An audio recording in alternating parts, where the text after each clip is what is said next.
Boa noite, queridíssimos amigos do Evangelho da Noite, amigos e amigas.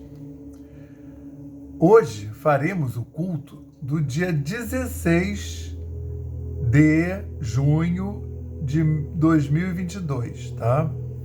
E para fazer a ambiência, a gente vai ler essa página aqui de abertura, que é lindíssima, e que eu pediria máxima atenção. É do livro Pão Nosso e é a lição 131, O Mundo e a Crença. Tá? Eu fiz em outra, eu abri ao acaso para um outro culto e fiquei tão maravilhado que trouxe para cá. Então, o mundo e a crença. O Cristo, o Rei de Israel, desça agora da cruz para que o vejamos e acreditemos. Marcos, isso está em Marcos, né? Uma fala de terceiros, capítulo 15, versículo 32. Por isso que são muito raros os homens habilitados à verdadeira compreensão da crença pura e em seus valores essenciais. Encontramos os que injuriam o Cristo para confirmá-lo.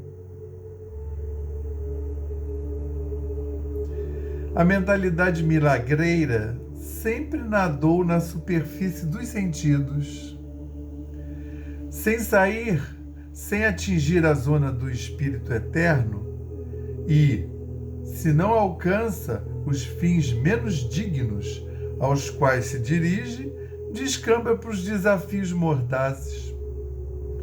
E, no caso do mestre, as observações não partem somente do populacho.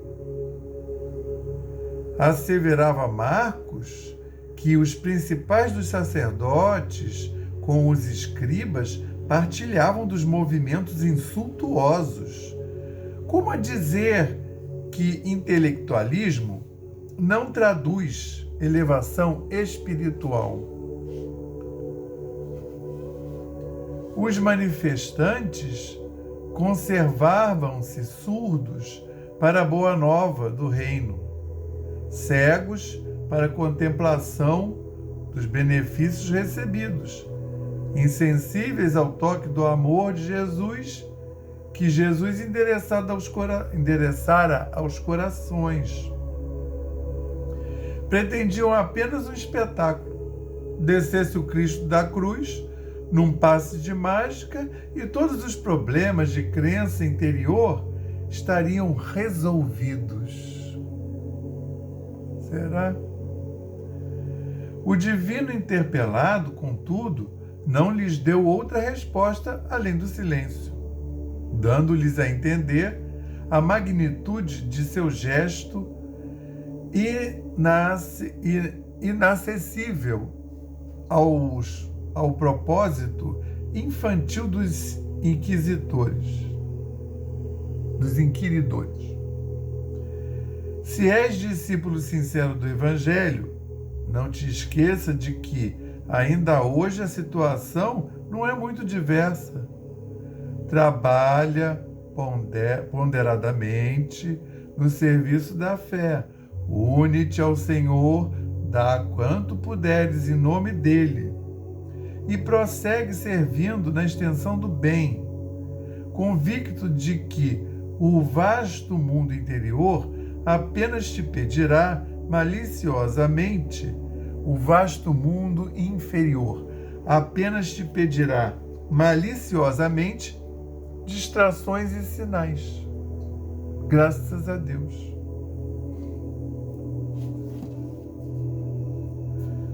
Ai, Jesus. Graças a Deus, graças ao Cristo de Deus, graças ao Espírito Santo de Deus e graças a São Francisco de Assis, que é o nosso patrono, e a sua falange maravilhosa que tanto nos envolve, nos auxilia, tanto nos balsamiza, nos protege e nos inspira, nos guia. Jesus, que possamos mais uma vez, aqui reunidos a teus pés, termos contato com essas vibrações superiores, das esferas superiores da vida, sermos presenteados com a presença de toda essa espiritualidade superior que vem realizar o culto do Evangelho da Noite. Jesus, obrigado pela semana que recebemos, desde a última vez até hoje. Senhor Jesus, envolve-nos e faz-nos tirar o máximo proveito desses momentos que passaremos juntos. Que possamos ser brindados, auxiliados, amparados nos nossos lares físicos e espirituais, os irmãos que dividem conosco o Éon, os nossos parentes, amigos, familiares, consanguíneos e da enorme família vibracional, que possamos todos estar abençoados nesse momento que passaremos juntos na paz do Cristo. Dessa forma, dá-nos a permissão para dar por iniciado o culto do Evangelho da Noite, dizendo o lema da nossa casa: paz e fraternidade, e o lema de Francisco: paz e bem. Então, hoje, nós vamos dar continuidade ao nosso estudo do Evangelho de Marcos, que agora nós estamos no capítulo 7, e hoje vamos apreciar os versículos de 17 a 23 e vamos fazer o segundo estudo, porque veja que nesse capítulo são intervalos de versículos grandes, né? O primeiro veio de 1 a 16 e agora vem de 17 a 23 e vai ser o que prejudica. Pastorino assim intitulou. Deixando o Marcos, narra assim: 3 evangelistas falaram sobre essa passagem, né? Mateus, Marcos e Lucas, sendo que o Lucas fez uma contração. Para você ter uma ideia, ele usou um versículo só. Tá? Então, Marcos narrando: tendo deixado a multidão, entrou em casa. E seus discípulos lhe perguntaram a respeito da parábola. Ele disse-lhes: assim também vós não entendeis? Passou um pito lá. Não compreendeis que tudo o que está fora do homem, ao entrar nele, não pode contaminá-lo? Porque não entra no coração dele, mas vai no ventre, e é lançado no sanitário, purificando todos os alimentos. E disse: o que sai do homem, isso não contamina o homem, porque de dentro do coração dos homens procedem os maus pensamentos, as prostituições, os furtos, os homicídios, os adultérios, as cobiças, as malícias, o engano, a intemperança, o olho mau, a calúnia, a soberba, a loucura.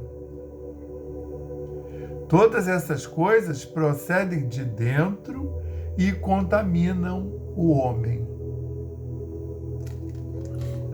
Então, que passagem é essa? Que parece meio enigmática, mas vamos resgatar lá da onde que a gente vem.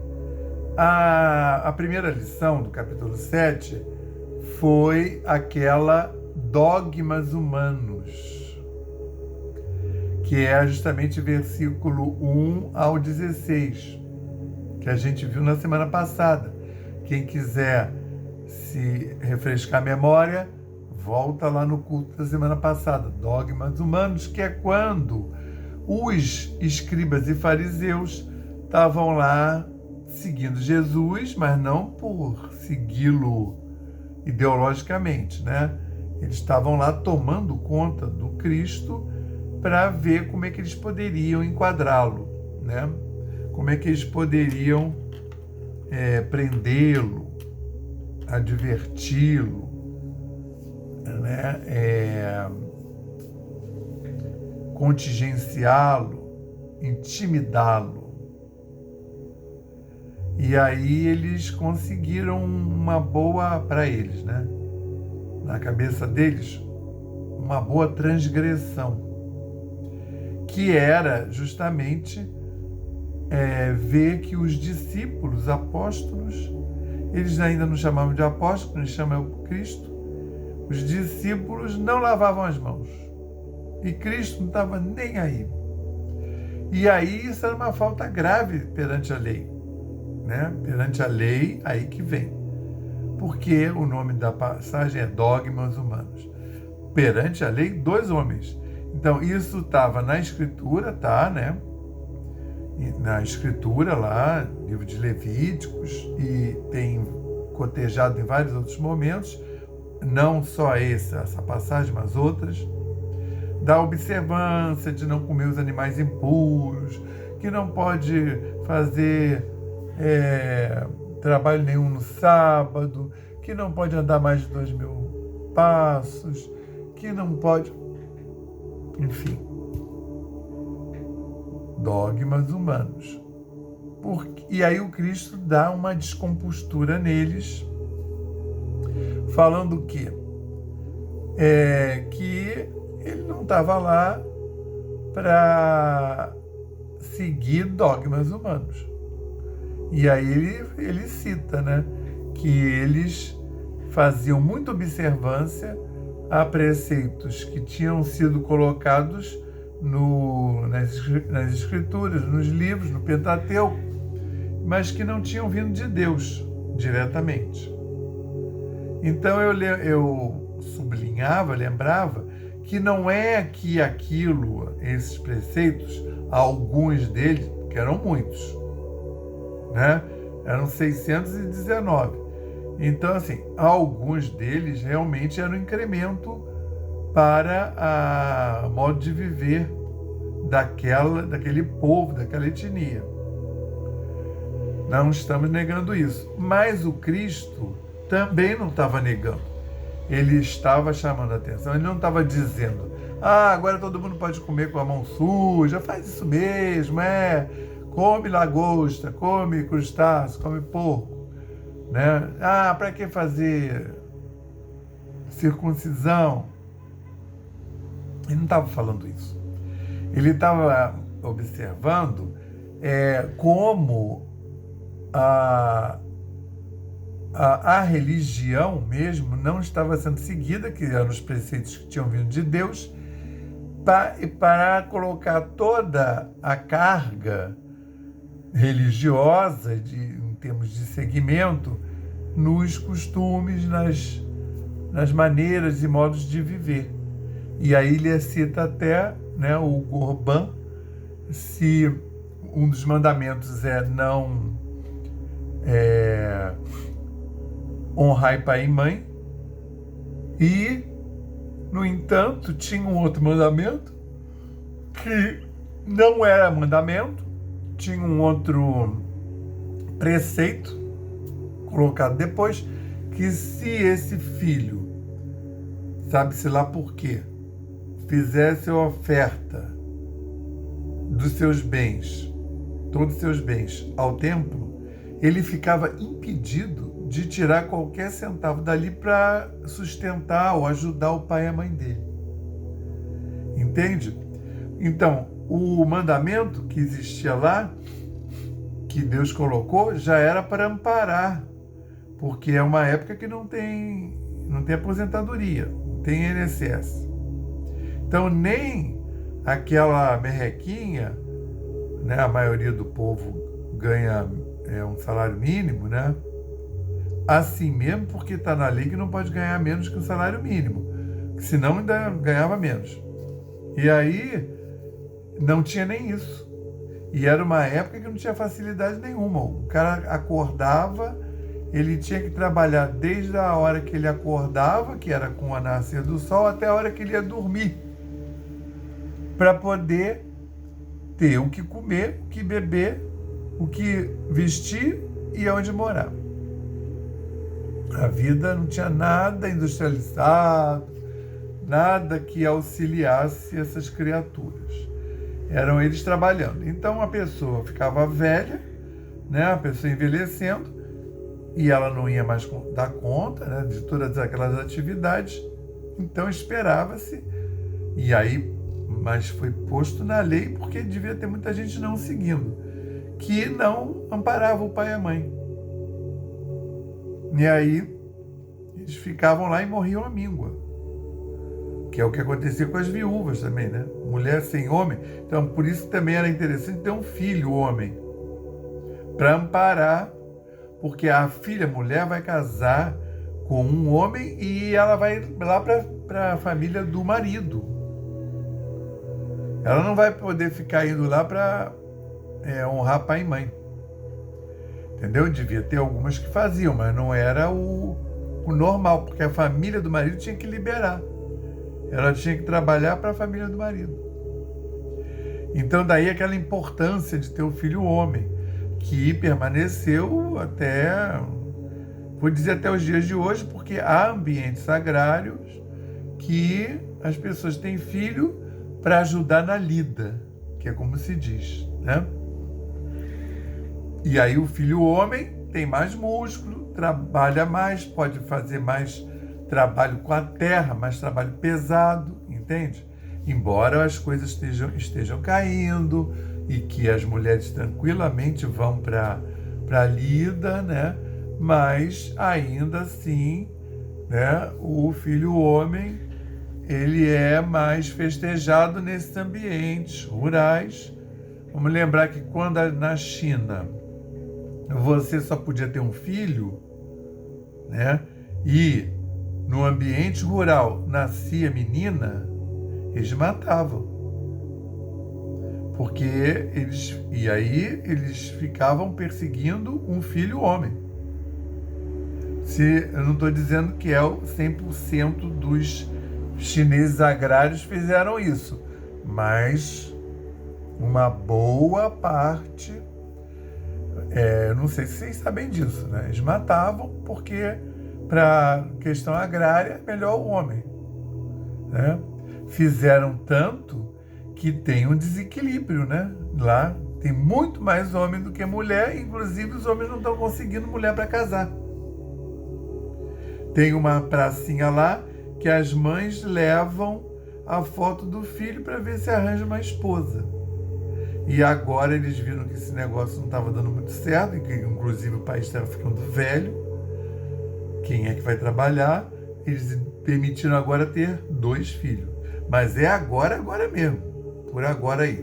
Por esses anos aí anteriores. Não deve ter 10 anos. Então, tinha esse preceito de dar.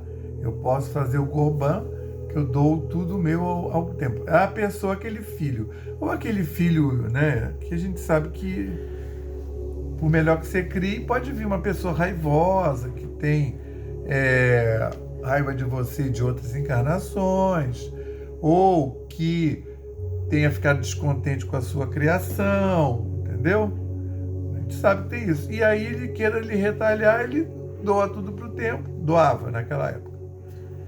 E ficava desincumbido de prestar auxílio a você, aos pais.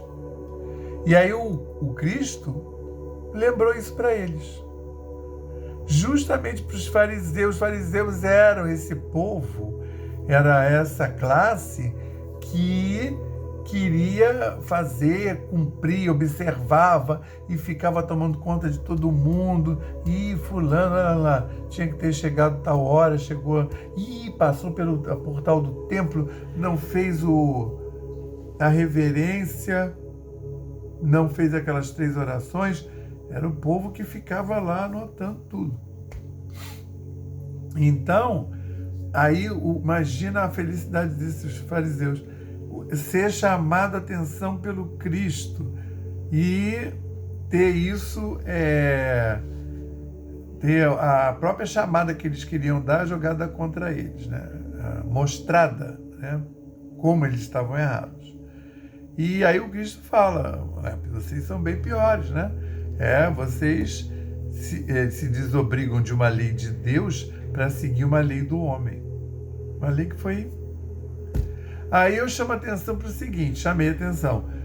É claro que tinham coisas válidas, mas ele não estava dizendo para não fazer as válidas. Ele estava falando, chamando a atenção para que as criaturas, o que faz entrar no reino dos céus, não é lavar a mão, não é dar a volta no templo 3 vezes, fazer a oração quando passa pelo portal, não é nada disso.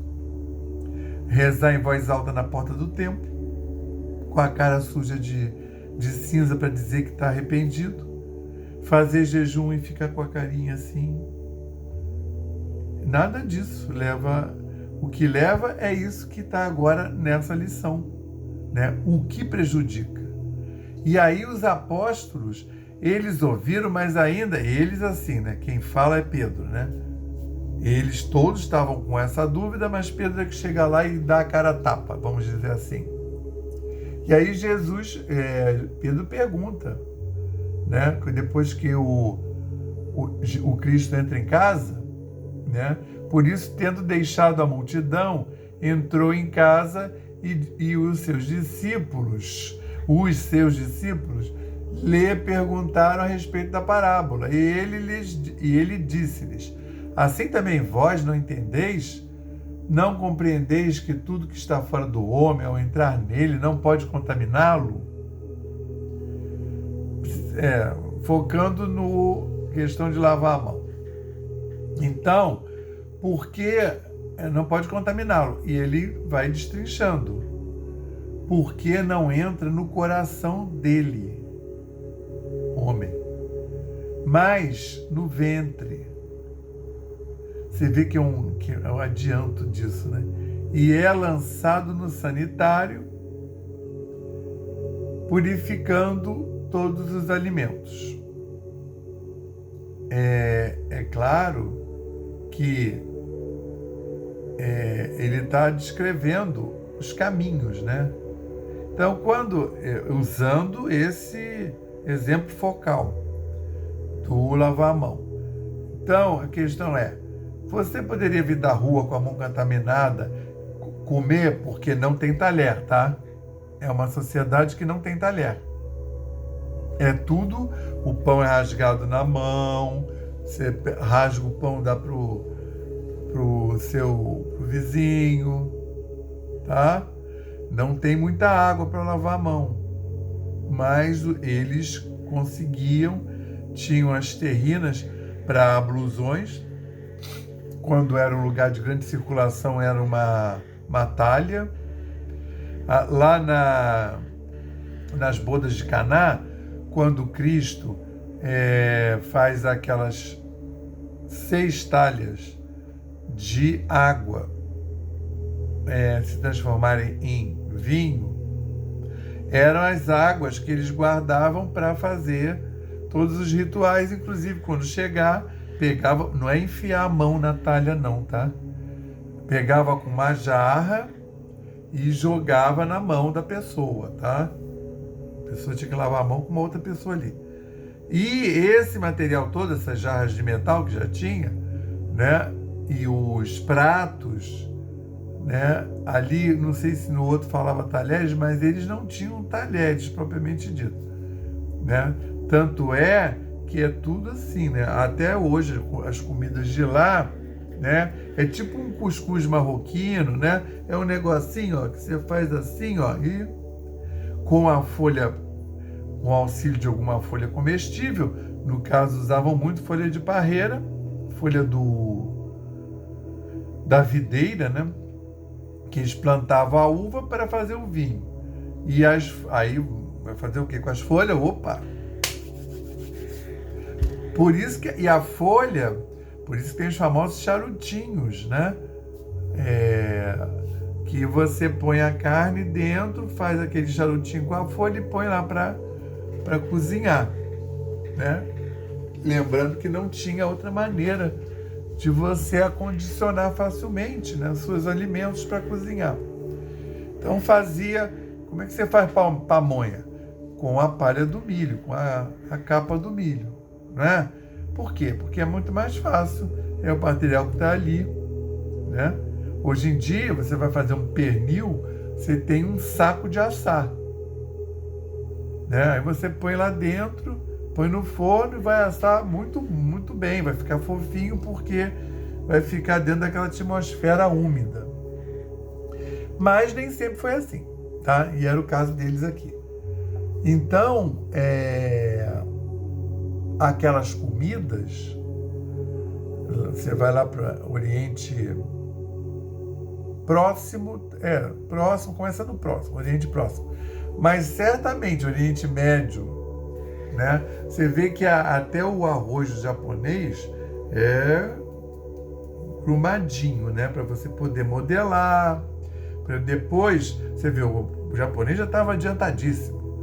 Ele tinha o talher, que são os ashis, aqueles 2 palitinhos. Por que o arroz é grudento? Para poder pegar com ashi. Porque além de fazer o sushi, mas eles comem o arroz na tigelinha. Fica ali do lado. E aí você consegue pegar o ashi, com ashi. Por que o macarrãozinho deles é assim? Para poder ficar pendurado no ashi. Porque se fosse reto que nem o italiano, você ia pegar com ashi e ele ia escorrer. Evangelho da Noite também é cultura. Então, eles tinham todos esses preceitos que adiantavam a vida, que fizeram esse povo chegar até ter uma terra e poder, né, ter mobiliário, porque a grande questão é a seguinte: quando você é nômade no deserto, você não pode ficar carregando muita coisa. Vai carregar prato, vai carregar talher, vai carregar panela. Você é nômade no deserto. Não tem muito. E aí tinha poucos, e aí tinham que ser lavados. Era fundamental para não criar micro-organismo ali, não azedar, não aparecer uma bactéria patogênica e matar todo um grupo. Entende? Então, assim, era útil. Deve ter sido divinamente inspirado, né? Mas não era o cerne. E aí ele vai falando, porque essas coisas aí, elas não entram no coração dele, homem. E disse: o que sai do homem, e isso contamina o homem. Aí, mas por quê? Porque de dentro do coração dos homens procedem os maus pensamentos, as prostituições. E aí ele vai fazer uma lista que está até mais completa do que a de Mateus. O Lucas aborda isso em um parágrafo com relação àquele questão de deixa os cegos guiarem os cegos, né? O cego, como é um cego guiando o outro, cairão todos na ribanceira. Referindo-se aos fariseus, aqueles que estavam inquirindo, referindo-se aos escribas e fariseus, entendeu? Que estavam lá fazendo uma exigência, né? Era um povo que veio da sinagoga de Jerusalém. Olha a pessoa, né? Como é que se dá o trabalho. Veio da sinagoga de Jerusalém para ficar lá na rua, né?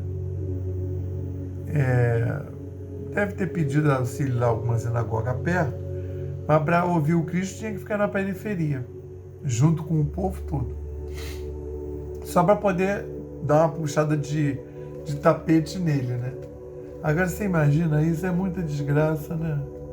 Ai, meu Deus do céu, como somos desgraçados. Eu acho que isso é de tanta importância que a gente vem repetindo isso, né, ao longo dos milênios aí, né? A gente está sempre lá vendo coisa externa, dando valor a culto externo, a ação externa, e em detrimento do que realmente importa, né? Que é como estou dentro do culto. Eu estou professando esse culto? E aí, ele continua. E disse, o que sai do homem. E disse, o que sai do homem, isso contamina o homem. Aí ele vai enumerar. É isso que eu estava falando. Mateus é o que tem mais. Porque de dentro do coração dos homens procede os maus pensamentos, as prostituições, os furtos, os homicídios, os adultérios, as cobiças, as malícias, o engano, a intemperança, o mau olho, a calúnia, a soberba e a loucura. Então ele enumera 6 que estão no plural e 6 que estão no singular.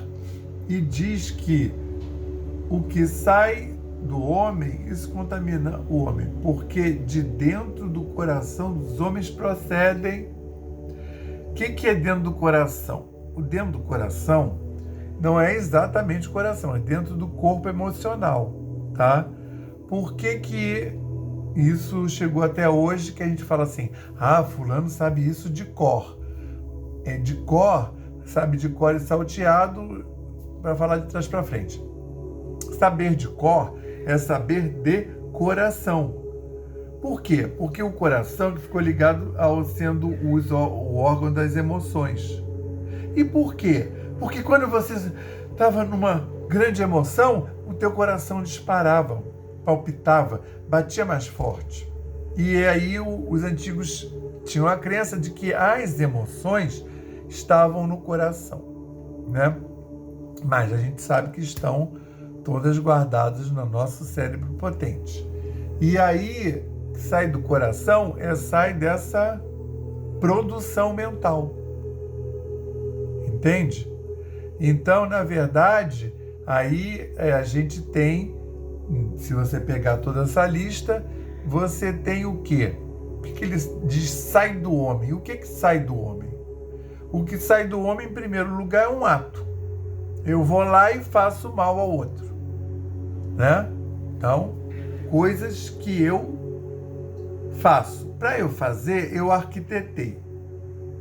Eu posso ter feito alguma coisa tomado de violenta emoção, e aí saiu, fez. Eu fiz uma ação. Mas eu posso só ter falado. Principalmente quando está tomado de violenta emoção. Por isso que a gente tem que observar o que falamos. Mais do que nunca. Ainda mais que a gente sabe que a nossa palavra é ação também. Ela pode ser traduzida em ação e ela é energia em ação. Você está lançando, entendeu? Você está lançando. O quê? Uma energia. E então também está dentro, porque tem essas coisas aí, o adultério, a cobiça, a malícia, a prostituição, pode só existir no pensamento. E pode só existir na fala. Você pode ameaçar e não fazer. Você pode dizer, eu vou me prostituir. Quando ele fala prostituição aí, não é só sexual não, né? É prostituição geral, né? Você trocar uma posição sua, uma opinião sua por dinheiro, tá? Trair alguém por dinheiro, tá? E todas essas coisas procedem de dentro e contaminam o homem. Porque aí você vai me dizer, mas eu não fiz, mas eu não falei. Mas se você pensou, você já contaminou. O verbo está ótimo, né? Embora nem tivessem a noção de micro-organismo. Porque para você pensar alguma coisa de ódio ou querer o mal de alguém, você já contaminou o seu corpo emocional, o coração. E aí você já deu uma avacalhada na sua psicosfera e já deu uma desestruturada nos seus corpos, porque esse corpo emocional, ele correlaciona com os outros, né?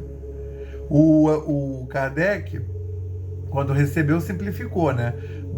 Tem o espírito desmaterializado, tem o corpo material, né? Matéria, e tem o perispírito. Mas a gente sabe, né? Que já avançaram os estudos, que existem vários outros corpos, né? Corpo emocional, corpo mental, corpo racional, que também compõem o nosso ser e que podem ser desestruturados a partir de nós mesmos. Então, geralmente, a desestruturação não vem de fora. Ela é gerada dentro através desses sentimentos que alguns são até próprios. A pessoa vem com alguns sentimentos que justamente vai encarnar de novo para elaborá-los. Entenderam, queridíssimos? Então vamos passar para o nosso passe maravilhoso, né? Nós vamos sentar confortavelmente ou deitar e pensar no nosso anjo da guarda, nosso guia, nosso protetor, trazendo as melhores vibrações até nós. Elevemos mais uma vez os nossos pensamentos ao Pai e confiemos. Nós pedimos ao Cristo para que possam os nossos amigos espirituais, juntamente com os protetores de cada um aqui presente, realizar através deste passe fluídico terápico o tratamento particularizado, de acordo com as necessidades que cada um apresenta. Que seja suavemente depositado em nosso corpo fluídico, mental e físico, o remédio advindo das camadas superiores da vida, tão bem preparados por corações amorosos para nos atender. Rogamos ainda que os benefícios deste passe se estendam aos nossos lares, envolvendo de forma carinhosa nossos familiares, parentes e amigos, proporcionando-lhes igualmente tratamento eficaz. Intimamente pedimos forças para desenvolver em nós coragem, discernimento, paciência e bom ânimo em nossa lida diária, nos colocando agora na posição de receptores abertos à boa influência do alto, alentando a nossa consciência de que somos seres oriundos e viventes no universo de Deus. Agradecemos a nossa coexistência com o nosso próximo e a atual reencarnação que nos colocou em contato com os elementos indispensáveis às nossas necessidades de evolução. Rogamos inspiração para que possamos aproveitar a oportunidade da mesma, para exercitar o perdão e a busca sincera pela harmonização íntima, sem deixar de atender aos reclames da lei de progresso e evolução. Finalmente pedimos equilíbrio moral e emocional, inspiração dos padrões do Evangelho para que possamos solucionar, com os nossos esforços, os problemas que nos envolvem. Resignação positiva sem estagnação. Compreensão para agir com amor à ação sem ser subserviente. Proteção. Forças para manter a vigilância. E disposição para realizar a nossa reforma maior, graças a Deus. Graças a Deus, graças ao Cristo de Deus, ao Espírito Santo de Deus, ao nosso patrono São Francisco de Assis e a sua falange maravilhosa, graças à egrégora da nossa casa e à egrégora do Evangelho da Noite, aos nossos guias e protetores espirituais, anjos guardiões ou guardiães de individuais e de família, nós podemos realizar mais um culto do Evangelho da Noite no nosso lar, tratando de fazer ampliação do Salão Jordão do Amor, de forma que esse culto do Evangelho da Noite está expandido para todos os lares aonde esse vídeo toque e as pessoas realmente estejam com o firme propósito de fazer essa conexão com Deus. Senhor Jesus, abençoa-nos nos nossos diversos templos, corpos, né? Para que possamos ser cada vez mais ditosos desde o momento do nosso pensar até o momento do nosso agir. Que nós possamos, Senhor, cada vez mais vibrarmos uníssonos com as camadas mais superiores da vida e que nós, Senhor, possamos ser uma antena crística no mundo, sermos a realização do Espírito Santo no mundo, fazendo a vontade de Deus no mundo. Então, Senhor, que nós possamos mandar um quanto de energia para a saúde do planeta Gaia, para a saúde dessa enorme população encarnada e desencarnada, essa humanidade terrena, que possamos envolver todos os dirigentes, todos os homens que estão em posição de mando, que eles possam melhorar até a sua condição mesmo, suas condições, tomando resoluções sábias, acertadas, que venham beneficiar a todos esses seres que estão sob a égide deles, sob o controle deles. Senhor Jesus, pedimos também para toda essa espiritualidade que tanto nos auxiliam, que são os trabalhadores do Cristo junto ao orbe terrestre, que eles também possam receber abundantemente, Senhor, e que nós possamos contribuir para a transição planetária, Senhor, e contribuir para que a Terra seja cada vez mais um planeta mais harmônico, de vibrações mais amistosas com os seus seres, com a sua humanidade encarnada e desencarnada. Dessa forma, Senhor, rogamos a permissão para dar por encerrado o culto do Evangelho da noite de hoje, dizendo o lema da nossa casa, paz e fraternidade, e o lema de Francisco, paz e bem. Que tenhamos todos uma excelente semana na paz do Cristo e que possamos ser o Espírito Santo na Terra, levando os ensinamentos que aurimos para os nossos dia a dia. Graças a Deus.